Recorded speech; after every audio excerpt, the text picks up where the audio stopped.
Good morning students. आज 9th class में chapter 3 का आखिरी टॉपिक है संवेग संरक्षण का सिद्धांत। संवेग संरक्षण का सिद्धांत में है कि जब किसी वस्तु पर कोई बाहरी बल कार्य न करे तो वस्तु का संवेग संरक्षित रहता है, यानी वस्तु के संवेग में कोई परिवर्तन नहीं आता है। इसको प्रमाणित करने के लिए हम लोग क्या करेंगे, माना कि ए और बी दो वस्तु एक सरल पथ पर गतिशील है। माना ए और बी दो वस्तु सरल पथ पर गतिशील है। वस्तु ए का द्रव्यमान m1 जबकि वस्तु बी का द्रव्यमान m2 है। वस्तु ए प्रारंभ में u1 वेग से गतिशील है जबकि वस्तु बी प्रारंभ में u2 वेग से गतिशील है। यदि वस्तु A का वेग प्रारंभ में अधिक हो अर्थात u1 is greater than u2, u1 का मान u2 से ज्यादा हो तो यह 30 सेकंड बाद एक दूसरे से टकराती है। टकराने के बाद मान लिया कि वस्तु A का अंतिम वेग v1 तथा वस्तु B का अंतिम वेग v2 हो जाता है। इस प्रकार हम देखते हैं कि जब वस्तु एक दूसरे से टकराती है तो न्यूटन के गति के तीसरे नियम में हमने पढ़ा कि प्रत्येक क्रियाबल दूसरे वस्तु पर लगने वाले प्रतिक्रिया बल के समान और विपरीत दिशा में होता है। तो यहाँ पर A के द्वारा B पर लगाया गया क्रियाबल B के द्वारा A पर लगाया गया प्रतिक्रिया बल के बराबर परंतु विपरीत दिशा में है। बराबर परंतु विपरीत दिशा में है, इसलिए न्यूटन के तीसरे नियम से FAB = FBA। अब न्यूटन के गति के दूसरे नियम में हमने बल का परिमाण ज्ञात किया और बल का परिमाण क्या पढ़ा है, संवेग में परिवर्तन का दर उस पर लगने वाले बल के समानुपाती होता है।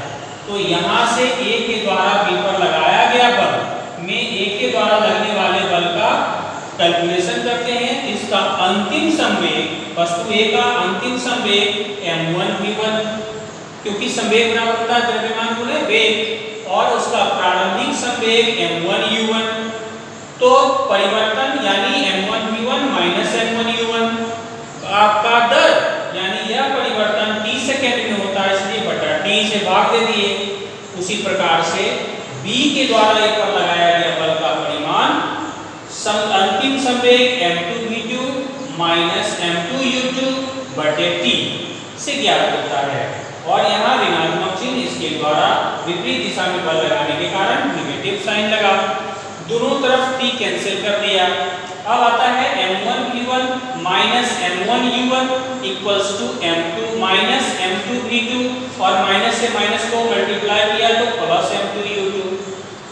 अब m2v2 को हम इस साइड ले आते हैं, इसके साथ माइनस चिन्ह है, इसका चिन्ह बदल करके हो जाता है यहाँ m1v1 अब प्लस m2v2 और इसका माइनस m1u1 उस तरफ में ले जाते हैं, उसका चिन्ह परिवर्तित होता है और होता है m1u1 प्लस m2u2।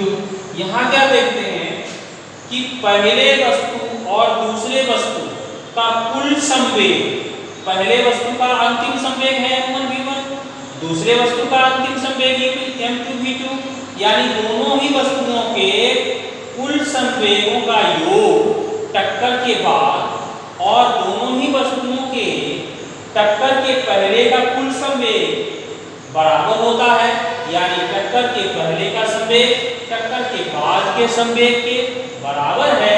इस प्रकार हम कह सकते हैं कि संवेग हमेशा संरक्षित रहता है, इसका कोई ह्रास नहीं होता है। इसी का उदाहरण के रूप में हम लोग रॉकेट नोजल या फिर बंदूक का प्रतिक्षेपण इसी कारण से होता है, और हम लोग न्यूटन के तीसरे गति नियम या फिर संवेग संरक्षण का नियम का उदाहरण, ये नियम के सिद्धांतों का पालन करते हुए जो भी बंदूक के प्रतिक्षेपण से संबंधित या रॉकेट नॉलेज से संबंधित जो न्यूमेरिकल आंकिक प्रश्न होगा उसको हम हल कर सकेंगे। और इस प्रकार ये तीसरा चैप्टर समाप्त होता है। आप लोग इसका क्वेश्चन आंसर बनाएं। Thank you.